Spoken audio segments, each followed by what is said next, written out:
Howdy CEOs, and welcome to New Players Teaching New Players, Episode 4, the series where we talk about everything Prosperous Universe. So today we are going to be talking about the market. And I'm going to dive right in and waste no time as we got a meaty episode for you today. We are going to be talking about how the market works. But I just wanted to let you guys know that I am part of a corporation called Nascent Mercantile. And you should join it if A, you like talking about nerdy economic talk, B, you like talking about nerdy economic talk at 1 in the morning, or C, you just want to join a group of like-minded individuals as we prepare for galactic domination. So let's get at it. For some, this is going to seem super duper basic. So if you already have a good grip on the market, this might be a review.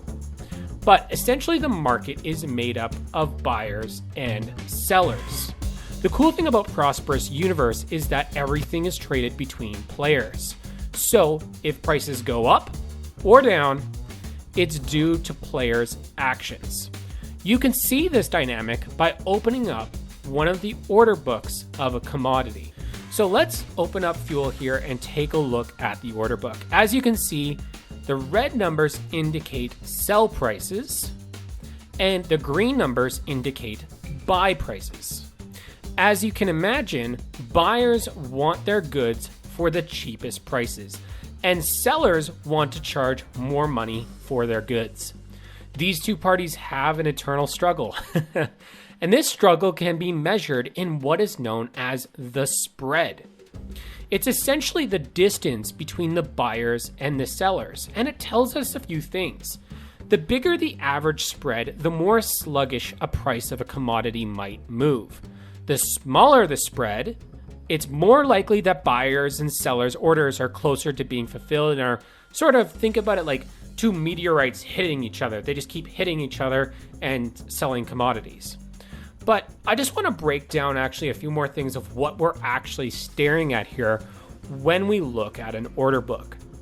You see, if you aren't too familiar with stock trading, these two systems, commodities and stock trading, actually work very similar in the sense that they work on the principles of volume and price. These two principles work in tandem with one another, but usually quantity follows price, but it can be argued that price follows quantity. Don't worry, I'm not going to get all nerdy here. Essentially, what you can see is the volume of people's trades by looking at the left-hand column here, and the price that they are willing to put that volume up for on the right-hand column. So now let's exit out of this and let's open up the info panel, okay? So let's open up the info panel. It's here that we can see some interesting mechanics. One guiding metric in particular that will help you decide how much you should be pricing your goods for is the price average. If the ask price is above the average, you could make the assumption that if you were to sell your goods for less than the average, they would be snapped up instantly.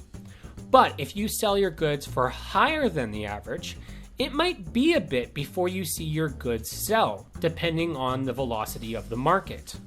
Some other things to see here are the high, right here, which indicates how high the price recently was. I don't know exactly what period of time we're talking about here.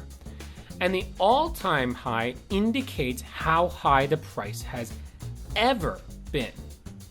You can probably guess what the low and the all-time low is from what I just explained. Some last metrics I'll explain here are the traded metric right here, so 2,362. It essentially indicates over an approximate 24-hour period how much volume was traded. While the volume here indicates how much volume was recently available for trade, both supply and demand. So 25,000 indicates that there was 25,000 volume demanded and supplied. So now let's close that screen and open up a chart, okay? So this chart is sort of the compass that we use to essentially tell what's going on with the price action of a commodity. It actually tells us stories that, if interpreted correctly, can lead to profits. You can filter the chart by selecting the period of time you wish to view the chart in, whether that be the last 24 hours, 7 days, 30 days, 90 days, and you probably guessed it, 180 days, right? You can also filter the period of highs and lows and examine their close period by selecting one of the options on the top right-hand corner of the chart. Typically, I recommend that if you're examining anything past 7 days, you keep the period at 1 to 3 days. Okay, but let's back up here a second. What actually are we talking about? I'll get into a bit about candlesticks in my next video, but essentially I'll do a beginner explanation here. Essentially, when you look at a candlestick chart, each candlestick doesn't represent one buy or sell order. Instead, it represents a package of buys and sells. So by selecting tighter periods of examination, such as 30 minutes, 15 or 5 minutes, we can see inside these candlesticks. But to keep the length of this video reasonable, I'll end my talk there. But essentially this chart shows us where the price of the commodity is headed, okay?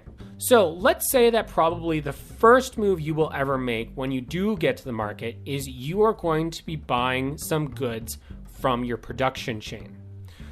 Well, in order to do so, let's start for searching what we need. In my case, I want to produce STL fuel. If I wanted to buy goods to produce the fuel, I have 2 recipes to select from. Both have their pros and cons. But I'm going to produce fuel using the hydrogen, galerite, and the ammonia production chain. Starting with ammonia, I'm going to head over to the gases section of the CX. It's here that I can find out the price of ammonia by clicking the order book right here. Opening this up, we can see that the price for ammonia right now is at $84.99 CIS with a volume of 36. So 36 volume of ammonia is for sale at $84.99 right there, or CIS. So keep in mind that if you require more of this product than the first order, you're going to have to pay a bit more for more volume at 95 CIS. So armed with this knowledge, I would head over to the trade window, okay? Right here. Now, I mentioned it in my last video, but I'll mention it again, that most times the game will put your goods in your warehouse even if you have a ship docked there. Or even worse, if you select your ship as the storage location, it's still going to put your goods in the warehouse, okay? So be wary of that. But anyway, let's say that I wanted 40 units of ammonia, okay? Well, what I'm going to have to do here is I'm going to have to set the price for 95 CIS, okay?